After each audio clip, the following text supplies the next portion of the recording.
Ok?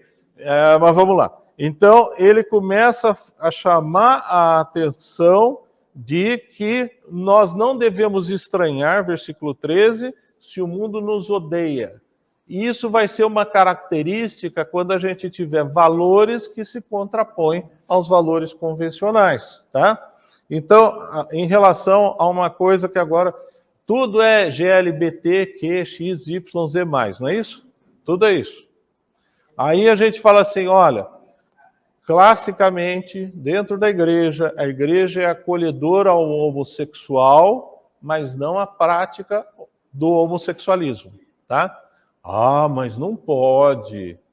Mas o valor cristão, a ética cristã, Levítico 18, deixa bem claro, e o Novo Testamento também fala, que o homossexualismo é uma prática que é contra Deus, tá? É uma abominação, é mais até do que o pecado. E aí começa a ter gente que vai contra. Então, no Canadá, quando foi o fecha tudo, teve pastores que falaram, eu não vou fechar, por quê? Hospital, força de repressão, polícia, exército, etc. E religioso não pode ficar fechado em crise. Isso é uma característica, tá? Em campo de batalha não tem capelão? O cara vai lá, leva tiro. Então, esses pastores se confrontaram contra uma ordem do governo canadense. O que o governo canadense fez? Pôs na cadeia alguns pastores. E agora saiu, faz um mês, é lógico que a mídia não vai falar, que eles colocaram que eles são contrários, é contra a lei, a terapia de conversão. O que é isso? Se você falar dentro da igreja qualquer coisa que seja contrária à ética que eles propõem, que isso é passível de prisão. Então, isso é um valor totalmente contrário ao cristianismo. Então, algumas vezes a gente vai ter que se posicionar. Algumas vezes nós vamos trazer o ódio do mundo. Isso faz parte. Tá? É isso que ele está chamando a atenção. Versículo 14, nós sabemos que já passamos da morte para a vida, um processo de transição. Quando ele está falando aqui a vida, é a vida eterna com Deus, porque amamos os irmãos. Aquele que não ama permanece na morte. Um tema essencial que João fala é o amor, é o relacionamento. E o relacionamento principalmente dentro da igreja, tá? Ele sempre vai bater nessa tecla. Se você realmente é salvo, se realmente você saiu de uma situação de morte espiritual para a vida eterna com Deus, você ama o seu irmão. Ele bate isso tanto no Evangelho como na carta, tá? E aí ele vai, todo aquele que odeia seu irmão é assassino. Ele está fazendo uma ponte com o quê? Com o que ele acabou de falar de Abel e Caim. Qual que é a motivação do assassinato da dupla lá sertaneja Abel e Caim? Qual que é? Ódio, inveja, e ele transfere a inveja se manifestando em ódio. Então, o que ele está chamando a atenção, quando você odeia a um irmão, você está se comportando como se fosse um assassino. Então tem que tomar cuidado com isso. A gente se dá bem com todos os irmãos? Não. Tem alguns que a gente sabe que eles não gostam da gente. Tem alguns que a gente sabe que a gente, se esticar o braço, o que ele faz? Recolhe. Mas a Bíblia fala que a gente deve ter paz com todos no que depender da gente. Então a gente não vai ficar batendo de frente com essas pessoas. Mas a gente não pode desenvolver ódio em relação a isso. Tá? Hostilidade é muito diferente de ódio, né? Hostilidade é ação. Quando você desenvolve a hostilidade, é uma manifestação de algo que você tem. Então, mas é uma característica que muitas pessoas têm, a gente vê dentro da igreja, infelizmente. Infelizmente. É muito chato. É muito chato, porque o ódio a pessoa que não disfarça, mas a hostilidade, ela manifesta nas ações dela, no relacionamento dela com você. Por isso, lembra que O pecado, ele tem uma progressão. Ele começa no íntimo, no sentimento, vai para uma racionalização e vai para a ação. Quando você vai para a hostilidade, já é a ação. É o máximo. É a pessoa fazendo alguma coisa, tá? A pessoa que é hostil, ela sabe que ela é hostil. E ela bate palma para ela mesma. E a Escritura fala que essa pessoa vai se isolando, vai desenvolvendo cada vez mais o ódio, as orações não são atendidas, ela vai ficando mais orgulhosa de si mesma, se distancia e se destrói. Isso a gente vê que é uma evolução natural. Agora, o que depende da gente, o que a gente deve fazer? A gente deve tomar muito cuidado e não responder com a mesma atitude, tá? Uma passagem que dá muita confusão, Jesus fala assim, se alguém te forçar a andar 1 milha, o que você faz? Tá. Se alguém te der um tapa na cara, o que você faz? Ah, tá. E aí o pessoal não entende isso, acha que é ser pacifista.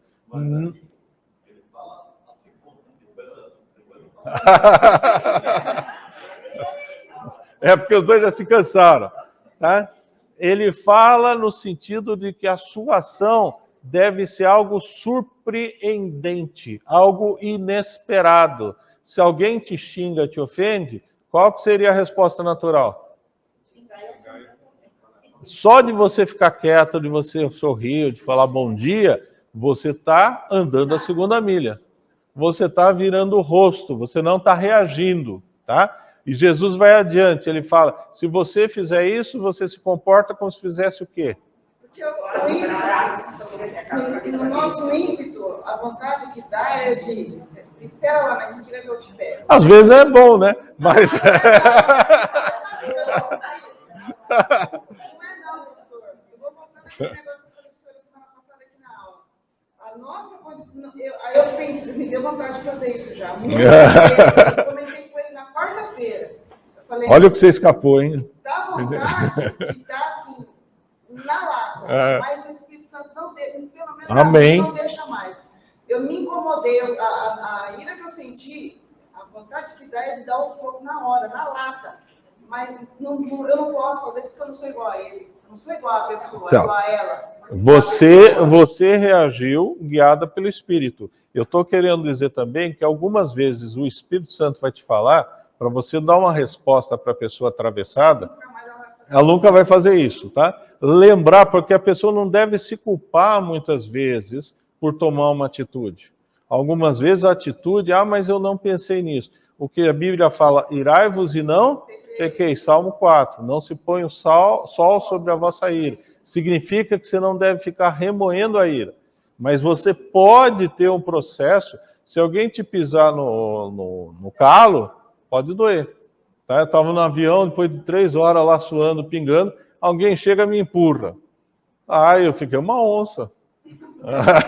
Eu falei, qual é, meu? Você quer sair do tapa? Entendeu? 10 segundos, tá? Mas a ira não combina. Mas acontece, tá? Jesus não ficou nervoso e desceu além todo mundo no pátio do templo, tá? E ele tinha motivo para isso, porque o pessoal estava ganhando dinheiro vendendo santinho, como Nossa Senhora Aparecida lá, que o pessoal vende santinho. Ele teve um processo de ira, ele podia simplesmente ter falado que o Senhor te repreenda, ou que agora vem um raio e leve você. Não, ele pegou e desceu chicotado em todo mundo. Por que tem essa história para a gente? Para a gente dizer que existem situações em que a ira vai existir, tá? Então o ideal é que não tenha, mas às vezes vai ter, às vezes a gente vai reagir, tá? Cada situação é uma situação diferente. O que você não pode é ficar remoendo a ira, planejando. A Bíblia fala que Deus é o nosso vingador. E fala, não vinguei a nós mesmos, tá? Então deixa na mão de Deus que ele vai resolver. Agora, tem situações que vai pisar no calo e vai... a situação bem clássica. Alguém, você está com o teu marido no supermercado, o marido está vendo, chega alguém e passa a mão no teu traseiro. O que o marido vai fazer? Ele já está pensando, é a direita ou a esquerda? Entendeu? É uma reação natural, tá? Então, mas a minha indignação é justamente essa daí. O mundo é o mundo. Nós não somos o mundo. Sim. É esta a minha revolta. Tá certo. Mas tem algumas vezes, irai-vos e não pequeis, tá? Eu vejo uma pessoa que eu sei que ela está fazendo e não é correto.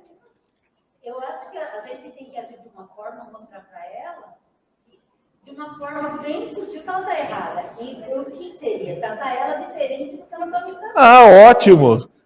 Enquanto você está pensando meia hora, não tem problema. Agora, quando você tem que reagir, é outra coisa. O sinal virou de amarelo, virou vermelho.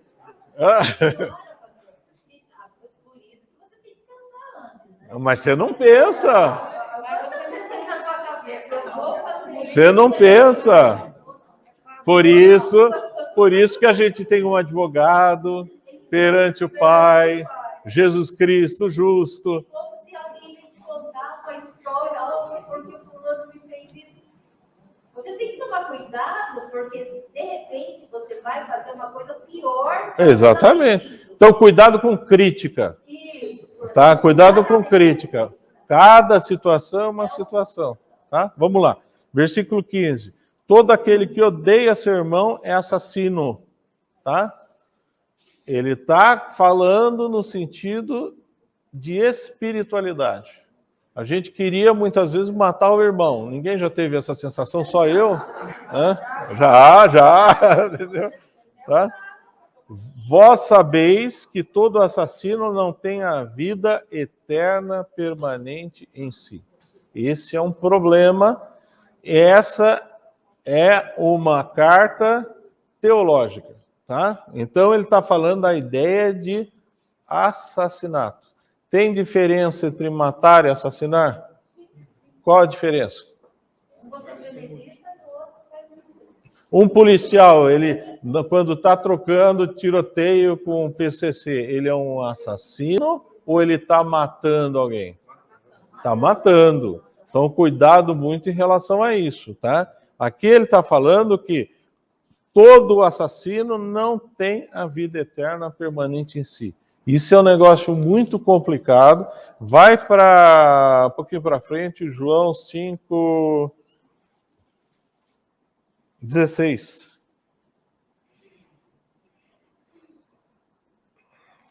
Alguém leia? Se alguém vir a seu irmão cometer pecado, não para a morte, pedirá, e Deus lhe dará vida aos que não pecam para a morte.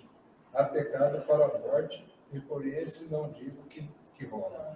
Então, esse versículo é um versículo difícil, concorda?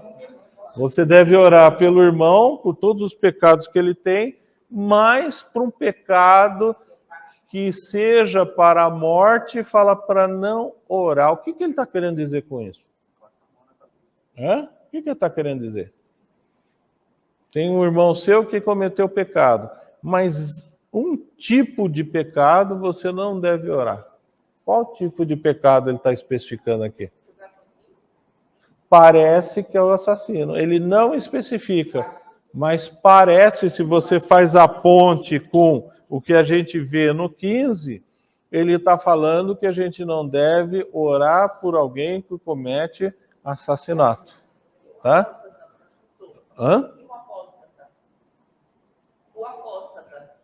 O apóstata é outra coisa. É outra coisa. O que a Luciana está falando? Apóstata é alguém que abandonou a fé e distorce a fé e vai para outras. O que a Escritura fala que a gente deve considerar um apóstata? O que a gente deve considerar? Fala, João. A gente não deve nem conversar com essa pessoa. Então, existe uma diferença entre aquele que é chamado de irmão e aquele que é chamado de apóstata. Aquele que é apóstata da fé, aquele que se desviou da fé. Então, a gente tem alguns exemplos aí, até um exemplo corajoso, a Ordem dos Pastores teve, Teve um pastor que falou que a Bíblia não é mais suficiente, tá?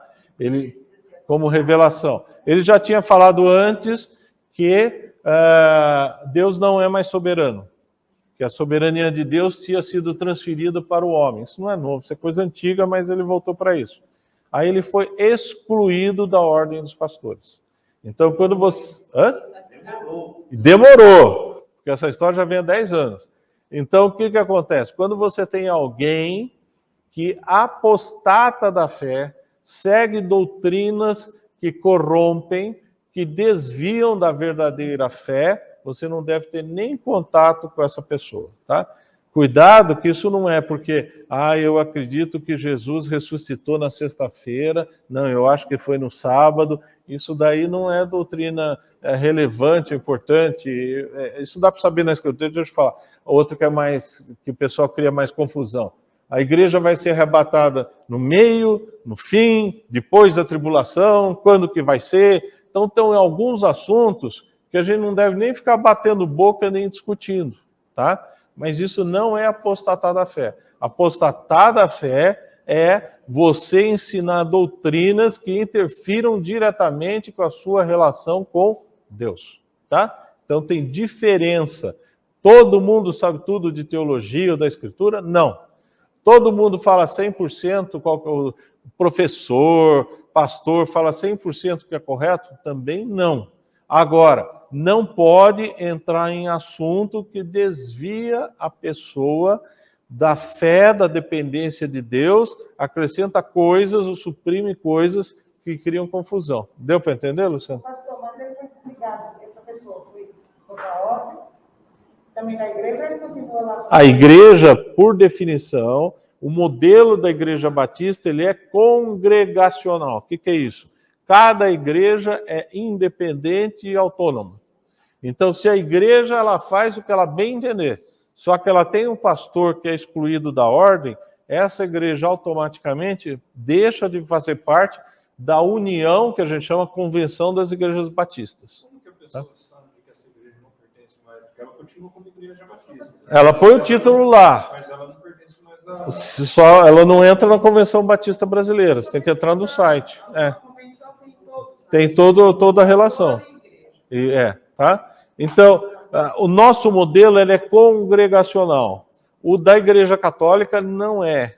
Ele é episcopal, ele tem a ideia de uma centralização e ele é territorial. E outra coisa, tem um monte de denominação batista por aí. A mais comum é a Batista da Convenção, que tem mais membros. Mas você tem Batista regular, você tem Batista do Sétimo Dia, você tem um monte, tá? Tem não, a Assembleia são 4 só. A Assembleia é diferente o esquema. Tá? São 4 só, Madureira, do Belém, são 4 lá. E tem dono, a Assembleia de Deus tem dono. Igreja Pentecostal e Neopentecostal, ela tem dono. Ela é registrada em nome do pastor. Aqui a igreja é registrada em nome dos membros. Se fosse em nome do pastor, o pastor Carlos estava bem de vida, né? Um prédio aqui, um terrenaço aqui, né? Mas isso acontece. Já teve igreja dessas pentecostais vendidas. Um vendeu para o outro, tá? É propriedade. Eu queria fazer uma pergunta. Não sei nem se está dentro do assunto aqui, mas é uma de salvação. Eu trabalho na Rua Alvarenga e lá tinha um morador de rua, o Gugu, que era muito querido por todo mundo na rua. A gente cuidava dele, estava doente, chamava a SAMU, mandava para o hospital.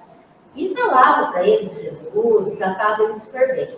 E ele era uma pessoa assim, muito amorosa, honestíssimo. Tanto é que às vezes a gente não ia a algum lugar, como fazia espaço, ele ia fazer. Aí ele ficou doente, e só que ele usava droga, dormia na rua, e não queria outro tipo de vida. E ele teve no passado, namorou, teve caso com uma pessoa da Cristã do Brasil, e conheceu a palavra. E a gente sempre falava para ele de Deus, tudo, mas ao mesmo tempo a gente parecia que ele não tinha consciência. E agora ele veio a aparecer. Então, assim, a gente até chorou, porque a gente gostava muito dele. Como é que fica nessa situação, pastor, a salvação? o que é salvação? Você crê em Jesus, né? Hum. E você só vai ser salvo se você fizer. Se fizer, É uma conversão. Se você fizer a vontade de Deus e obedecer a palavra E aceitar. e Então, aceitar. o ponto inicial da salvação é você reconhecer que você não é capaz de se aproximar de Deus pelas suas obras, que você não consegue chegar próximo de Deus, tá? Que você precisa da ação de Deus. Esse é o primeiro ponto. Tem muita gente que entende o Evangelho, que lê a Bíblia e fala, não, mas eu não aceito isso, porque eu tenho que fazer alguma coisa, tá? Por isso que salvação não é pelas obras. Obra, a gente tem o conceito errado, católico, de obras no sentido de obras de caridade. Obras no sentido bíblico é ação. E aí entra um problema que a gente está vivendo agora. O humanismo dentro das igrejas está falando que se você for ativista, você vai ser salvo. O que é a ideia de salvação no cristianismo? A ideia de salvação é você caminhar com Deus. Deus fazendo parte da sua vida, agora e no futuro. Isso é salvação. A gente começa a ter muita confusão do que é salvação, porque a gente tem conceitos de salvação de outras religiões, tá? Não, é um estado mental, é uma paz interior. Não, salvação é Deus age na minha vida agora, participa da minha vida e eu tenho de bônus a vida eterna com Deus pós-ressurreição, tá?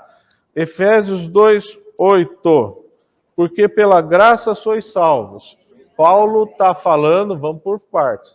Paulo está falando que a salvação é graça. É algo que é dado, é algo que foi feito dentro da justiça de Deus, dentro do processo de Deus de falar, olha, eu estou de braços abertos, eu estou pronto, mas você precisa reconhecer que você não consegue fazer nada, mas eu já fiz. O que ele já fez? Ele faz um ato sacrificial. Jesus encarna, Jesus morre, Jesus ressuscita.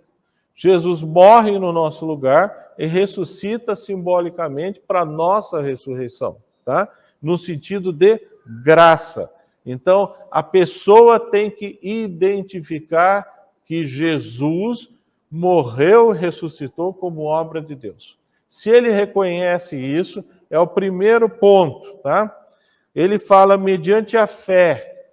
Fé, dependência de Deus. Fé é instrumentalização. Eu dependo de Deus, eu caminho na fé, eu ando na fé. Não vem de vós, é dom de Deus, não de obras para que nem se glorie, tá? Ele fala das obras. João vai falar um pouco mais na frente da ideia de que a gente tem que guardar os mandamentos, tá? A gente vai ver isso lá na frente, mas você tocou agora. O verdadeiro cristão, ele guarda os mandamentos. Cumpre ou guardar? Qual é a diferença? Procura viver. E guardar. Só guardar, a pessoa guarda ali na mente, mas Você consegue cumprir os 613 mandamentos de Deus? Tenta. Você guarda. O significado de guardar é você saber que está lá, saber que é o certo e estou tentando. Essa é a perspectiva. Por isso que o versículo não fala a ideia de cumprir os mandamentos. É bem interessante, a gente decora o versículo e às vezes nem percebe isso. Mas não é cumprir. Porque ninguém consegue cumprir, tá? O verdadeiro cristão é aquele que reconhece Jesus como Senhor e Salvador e tem uma consistência de vida. É isso que João vai chamar muito a atenção. Ele chama a atenção, ele está respondendo uma carta, que a primeira característica de que você vê quando a pessoa é salva é que ela ama o irmão. Primeira característica. Se ele não ama o irmão, ele não tem a salvação. E aí outras pessoas entram em confusão. Por quê? Porque existem pessoas que amam as pessoas sem aceitarem Jesus como Senhor e Salvador. Tá cheio. São pessoas boas, boníssimas. São pessoas que merecem ser canonizadas, tá? Mas elas não são salvas. Agora, nesse caso, né, se ele aceitou Jesus lá atrás e depois teve uma confusão de mente, porque a gente vê que ele tinha alguma confusão mental. Isso é outra coisa. Então, aí ele pode ter sido salvo, né? Pode ter sido? Não, assim, ele pode ter. Ele pode ser salvo. Olha, é o seguinte, Mateus capítulo 7, ele vai falar a partir do versículo 15 de falso profeta, tá? Mas eu vou fazer uma extensão, porque essa passagem é mais fácil de entender.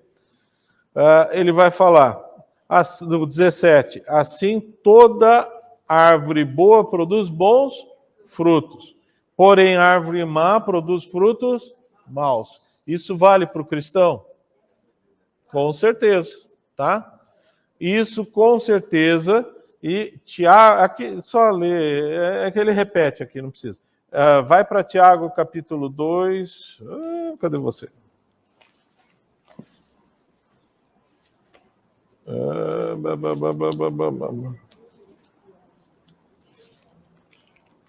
Capítulo 2, versículo 14. Ele vai falar alguma coisa que João está comentando. Meus irmãos, qual o proveito se alguém disser que tem fé, mas não tiver obras? Por acaso semelhante fé salvá-lo-á? Se o irmão ou irmã estiverem carecidos de roupa e necessitados de alimento, estou lendo Tiago 2,15. E qualquer dentre vós disser, ide em paz, aquecei-vos e fartai-vos, versículo 17, assim também a fé, se não tiver obras, por si só está morta. Então, o verdadeiro cristão, ele tem que ter obras na vida dele, tá? Existem obras que refletem a salvação da pessoa. Se essa pessoa não tem obras de salvação, ela não foi salva. Ela pode ter sido convencida, pode ter feito algo emocional, às vezes a gente vê isso. Olha, a mensagem foi tão emocional, o louvor foi tão legal, todo mundo foi lá para frente. Aí você pergunta, você entendeu alguma coisa? Não. O que foi falado? Não sei. Mas por que você foi para frente? A música era tão boa, a voz era tão macia do preletor. Então, uma coisa é conversão, outra coisa é convencimento. Tá? O verdadeiro cristão, ele tem que ter uma consistência de vida, tem que ter ação. O único que não teve, entre aspas, porque até tem, ação que mostra arrependimento é o ladrão na cruz. Porque o ladrão na cruz, você vai chegar e falar qual foi a obra que ele teve. Ele até teve, ele repreendeu o outro ladrão. Mas ele teve Tá? arrependimento. Sim, mas a ideia de ação. Alguns vão falar que ele não teve um ministério, não pregou o evangelho, mas ele até teve. Então, não existe cristianismo sem a guarda dos mandamentos. A gente vai ver mais para frente que não vai dar tempo, só no capítulo ele continua, em João 3. Não existe cristianismo sem frutos. Aí qual fruto? Tanto faz, mas ele tem uma ação motivada pela sua conversão. Morador de rua é um capítulo à parte. A maioria dos moradores de rua são doentes mentais. A maioria dos moradores de rua não entendem absolutamente nada do que se fala. E aí você vai falar assim, mas o morador de rua, ele fez um processo de salvação e está na rua. Tem uma inconsistência. Se realmente ele aceitou Jesus, cadê a comunidade cristã? Tá? Alguém já viu um morador de rua judeu? Japonês não vai ter. Por quê? Porque a comunidade vai lá e, cata. Então, eu tenho... Agora ele está no Canadá. Tinha um pastor que era um bom amigo de oração. Ele trabalhou um tempo com o Ministério de Morador de Rua. Ele falava que o Ministério de Morador de Rua, 95% era social. Um ou outro se convertia. E outra coisa é que esse que se convertia, falou que dava o maior trabalho. Porque ele falava que eles saíam da rua, mas a cabeça, o coração ficava na rua. Eles têm um senso de liberdade que a gente não consegue entender, tá? Então você vai perguntar para mim, ele é salvo? Eu diria não, tá? Ah, mas eu não sei, não. Mas se ele chegou nesse estado, cadê a igreja? Ele tinha família? Tinha. Pior que essa história do dia a dia de morador de rua e do usurário de crack, tá? Esse até é um problema, porque a Igreja Batista adotou muito o movimento lá da Cracolândia, tá? Em termos de resultado, é um dos ministérios que dá menos resultados, tá? Não vou dizer que não tenha, mas a crítica que foi feita é que a denominação batista só ficou fazendo isso. Ela não fez outra coisa. Não fez campanha evangelística, não fez não sei o quê. Por uns 2, 3 anos, era só Cristolândia para baixo, só Cristolândia para cima, tá? Então tem que ter? Tem, mas você tem que saber que alguns ministérios, mesmo pregando evangelho, fazendo isso, eles vão ser muito mais sociais do que realmente de resultado, tá? Ela perguntou primeiro, peraí. Sem máscara, alto.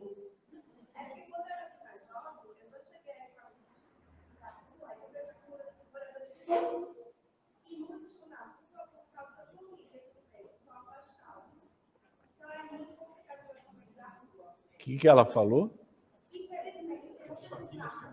Eu não estou escutando. Fica em pé e fala alto. Você gosta de falar. Fica em pé e fala. Porque não dá para escutar aqui na frente. O resto também não está ouvindo.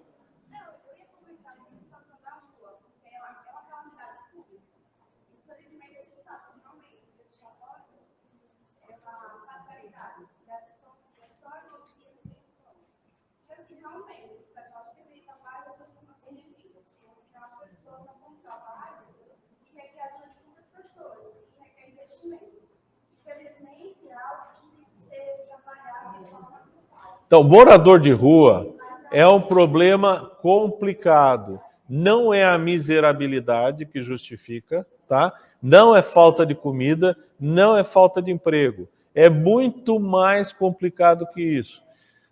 O pessoal já fez comida, eles dão. Quem vai lá no centro vê marmitinha, jogar tudo quanto é canto, tá? Emprego o pessoal oferece, o pessoal não vai.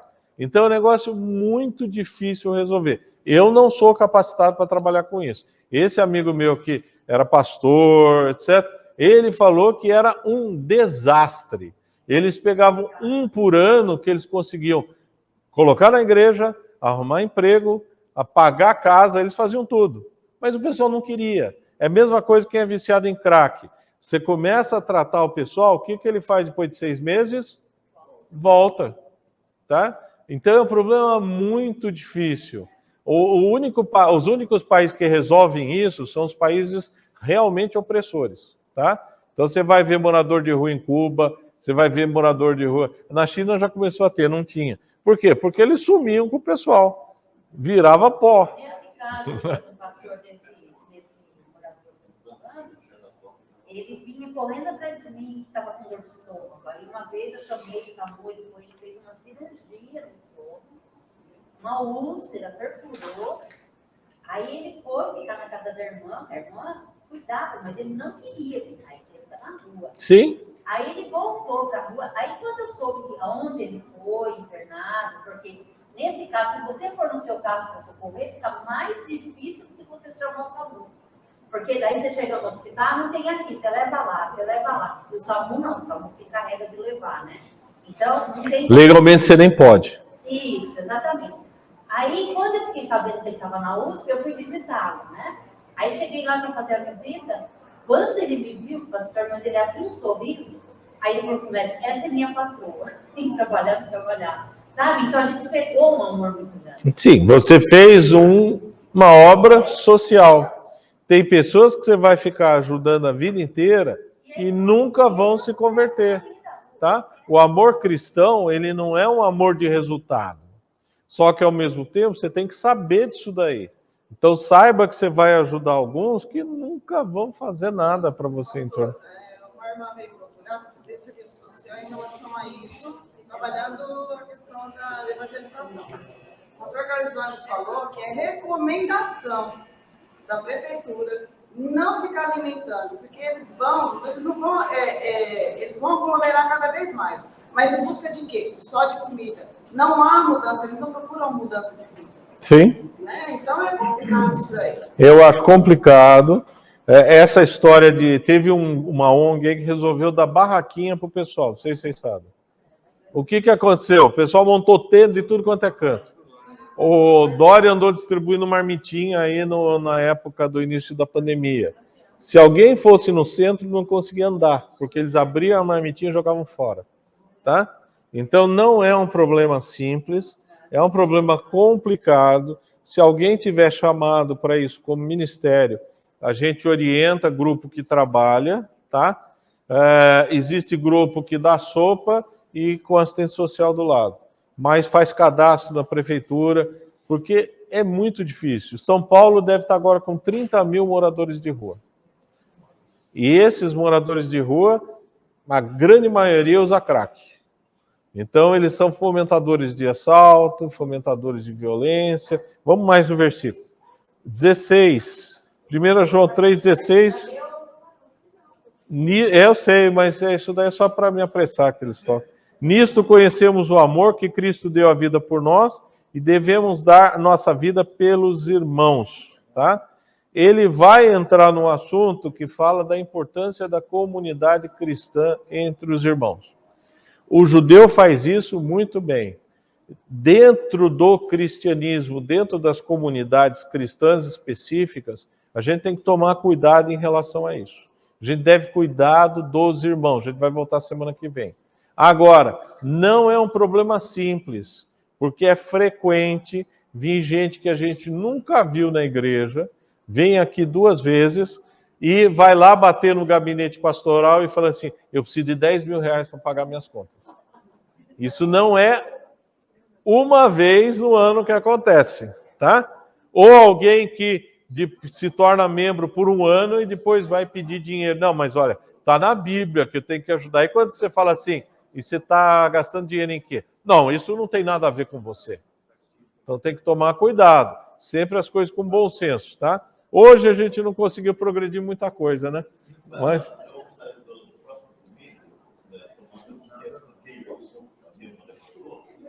Eu tenho um certo conhecimento da Cristolândia. A gente, uns anos atrás, na pandemia, a gente ia uma vez por mês lá para os homens, né? Para pregação, para conversar com eles, para comunhar, etc. Depois a gente conversa no próximo vídeo. Não, tá bom. Alguém ora terminando, por favor.